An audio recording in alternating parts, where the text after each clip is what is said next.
샬롬, 지난밤 평안하셨습니까? 오늘은 2월 27일 화요일입니다. 오늘은 정교인 성경 통독 38번째 날입니다. 이제 성경 통독이 5번 남았습니다.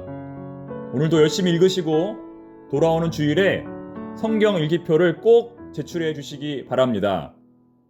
오늘 우리가 읽을 성경의 분량은 사무엘상 9장부터 16장까지입니다. 그 중에서 첫 번째 내용인 9장의 말씀을 함께 살펴보겠습니다. 사무엘상 9장은 베냐민 지파 기스의 아들 사울이 이스라엘의 초대 왕으로 옹립되는 과정을 보도합니다. 사무엘상 9장부터 15장까지 전개되는 이야기의 초점은 사울의 상승과 몰락에 맞추어져 있기 때문에 이 부분을 따로 분리하여 사울 이야기라고 부릅니다. 결코 그 내용이 짧지 않다는 것입니다.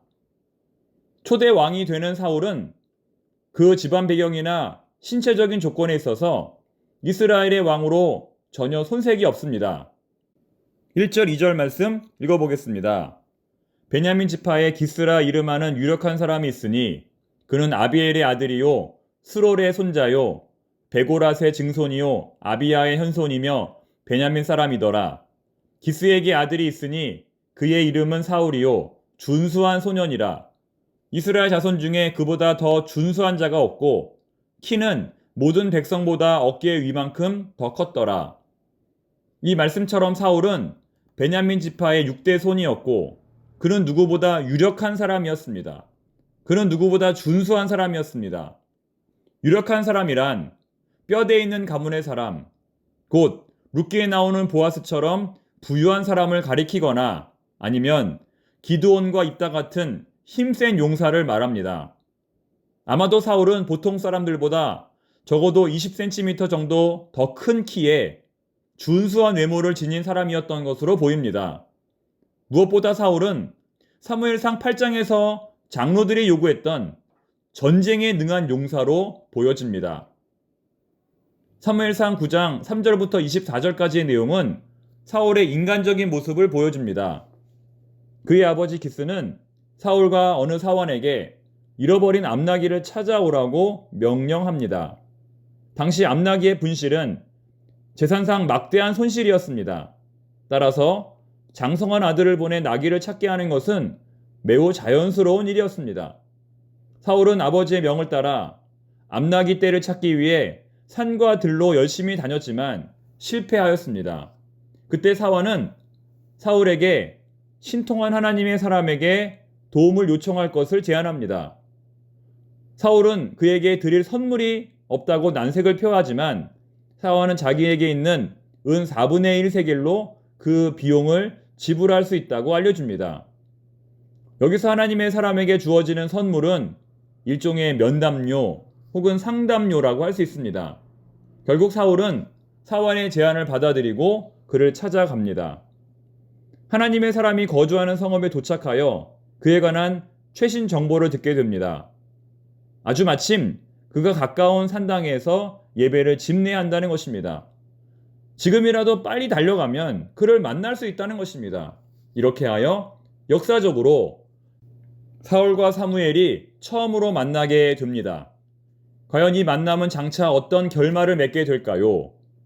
그러나 안타깝게도 사울은 처음으로 만나게 된 사울을 알아보지 못했고 그에게 하나님의 사람의 집이 어디인지를 묻습니다. 사무엘 앞에서 사무엘이 누구인지 묻는 사울에게 사무엘이 자신의 신분을 밝히는 19절 말씀을 한번 읽어보겠습니다. 사무엘이 사울에게 대답하여 이르되 내가 선견자이니라.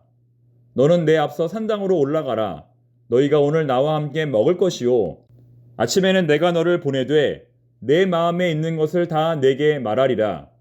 사흘 전에 잃은 내 암나귀들을 염려하지 말라. 찾았느니라. 온 이스라엘이 사모하는 자가 누구냐? 너와 내 아버지의 온 집이 아니냐 하는지라. 여기에 대한 사울의 응답이 굉장히 중요합니다. 사울은 앞으로 자신이 왕이 될 것이라는 이 사무엘의 말에 뭐라고 답했을까요? 21절 사울이 대답하여 이르되 나는 이스라엘 지파의 가장 작은 지파 베냐민 사람이 아니니까? 또 나의 가족은 베냐민 지파 모든 가족 중에서 가장 미약하지 아니하니까? 당신이 어찌하여 내게 이같이 말씀하시나이까 하니. 이러한 사울의 고백은 의례적인 겸손인 동시에 또한 사실의 고백이기도 합니다. 왜냐하면 베냐민 지파는 이스라엘 12지파 가운데에서 실제로 가장 작은 지파였기 때문입니다.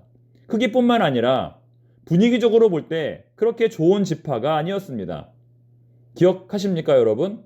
사사기 마지막 부분에서 베냐민 지파가 어떻게 되었습니까? 어리석은 잘못으로 인하여 베냐민 지파 자체가 멸종을 당할 뻔합니다. 하지만 그럼에도 불구하고 왕이 되기 이전의 사울은 진실로 겸손한 사람이었습니다. 정말 괜찮은 사람이었습니다. 그런데 여기 너무나 안타까운 사실이 하나 있습니다. 사무엘은 사울을 왕으로 세운 자였지만 동시에 그를 왕위에서 폐위한 사람이기도 했다는 것입니다. 오늘의 본문은 아니지만 사무엘상 12장을 보면 사무엘은 근본적으로 왕의 제도에 반대하던 사람입니다. 사무엘상 8장에도 그 내용이 나옵니다. 사무엘이 왕의 제도를 반대했던 이유는 무엇이었을까요? 사무엘상 12장 12절 말씀 한번 읽어보겠습니다. 너희가 암몬 자손의 왕 나하스가 너희를 치러 옴을 보고 너희 하나님 여호와께서는 너희의 왕이 되심에도 불구하고 너희가 내게 이르기를 아니라 우리를 다스릴 왕이 있어야 하겠다 하였도다. 무슨 말입니까? 이스라엘에는 이미 하나님이라고 하는 보이지 않는 왕이 계셨음에도 불구하고 백성들이 이렇게 눈에 보이는 왕을 요구했다는 것입니다. 하나님에 대한 불신앙이 왕의 요구로 나타났다는 것이지요. 같은 내용이 사무엘상 8장 7절에도 나옵니다. 여호와께서 사무엘에게 이르시되 백성이 내게 한 말을 다 들으라. 이는 그들이 너를 버림이 아니요 나를 버려 자기들의 왕이 되지 못하게 함이니라. 즉 이스라엘의 왕은 하나님 한 분이기 때문에 백성들은 오직 하나님만을 바라보며 믿음으로 나아가야 합니다. 하지만 그들이 하나님을 버리고 왕을 요구했을 때 하나님은 어쩔 수 없이 그들의 요구를 들어주셨던 것입니다. 사랑하는 청파동의 교우 여러분, 우리의 모습은 과연 어떠합니까? 우리는 과연 이스라엘 백성들과 다른 삶을 살고 있습니까? 우리 역시 우리의 뜻, 우리의 소망이 성취되는 것을 인생의 목표로 삼고 있다면 그들과 조금도 다를 바가 없습니다. 하나님의 뜻은 전혀 헤아리지 않고 오직 내 생각, 내 뜻만 이루어지기를 바라고 있다면 우리 역시 하나님을 왕으로 인정하지 않고 눈에 보이는 왕을 요구하고 있는 것입니다. 사울은 겸손하고 인물도 좋고 여러 가지 면에서 괜찮은 사람이었지만 이처럼 왕이 세워져서는 안 되는 상황에서 왕으로 세워졌기 때문에 그는 실패할 수밖에 없었던 것입니다. 그의 시작은 창대했지만 그의 끝은 미약할 수밖에 없었던 것입니다. 따라서 왕이 되는 것보다 더 중요한 것은 보이지 않는 하나님을 인정하는 것입니다. 불안하고 떨리고 아무것도 보이지 않는다 할지라도 하나님이 내 삶을 다스리고 인도하심을 믿는 것입니다. 여러분 그렇게 믿고 계십니까? 즉, 눈에 보이는 확실한 것보다 때로는 눈에 보이지 않는 희미한 것이 진정한 믿음이라는 것입니다. 우리는 지난 40일 동안 성경 통독을 했습니다. 여러분 어떠셨습니까? 에이, 해보니 별거 없네. 성경 통독에도 좋은 게 하나도 없네. 괜히 했어. 이렇게 느끼십니까? 실제로 성경 통독을 한다고 해서 사업이 번창하는 것도 아니고 문제가 해결되는 것도 아닙니다. 인간적으로 볼 때 손에 잡히는 것이 없습니다. 그러나 그럼에도 불구하고 우리는 성경 읽기를 통하여 하나님과 동행하는 법을 배우게 되는 것입니다. 불안하고 떨리는 상황에서도 하나님과 함께 나아가는 것입니다. 이것이 바로 우리가 앞으로 나아가야 할 신앙생활입니다. 사랑하는 청파동의 교우 여러분, 오늘도 오직 말씀 의지하며 믿음으로 승리하시기를 바랍니다. 눈에 보이는 것보다 눈에 보이지 않는 하나님을 의지하는 것이 진정한 믿음입니다. 기도하겠습니다. 하나님 아버지, 오직 말씀으로 주님과 동행하기를 원합니다. 눈에 보이는 것이 없고 손에 잡히는 것이 없다 할지라도 오직 주의 말씀을 붙들고 믿음으로 담대하게 나아가는 저희들이 되게 하여 주시옵소서. 성경을 읽을 때마다 마음이 평안하게 하시고 깨닫게 하시고 삶의 해결책을 찾게 하시고 무엇보다 하나님의 음성을 듣게 하옵소서. 예수님의 이름으로 기도드립니다. 아멘.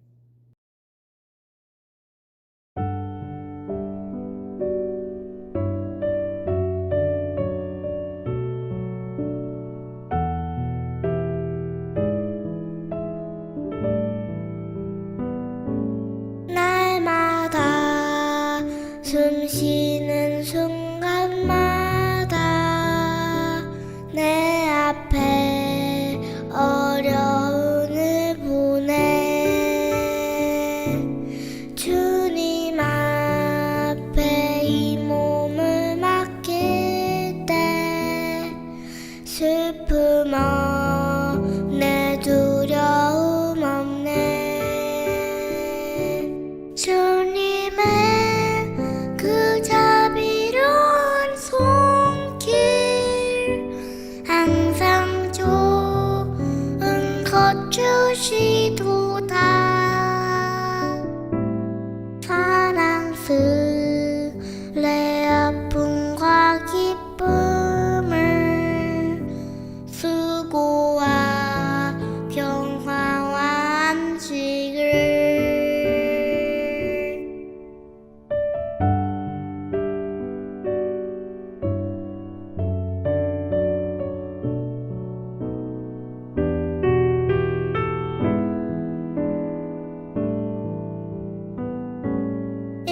인생의 어려운 순간마다 주의 약속 생각해보네 내 맘속에 믿음을 지 않고 말씀 속에 위로를 얻네 어린 나를 품에 안으시사 항상 평안함 주시도다 내가 살아 숨을 쉬는 동안 살피신 다 약속하셨네 주님의 도우심 바라보며 모든 어려움이 기도다 흘러가는 순간순간마다 주님 약속 새겨봅니다 흘러가는 순간순간마다 주님 약속 새겨봅니다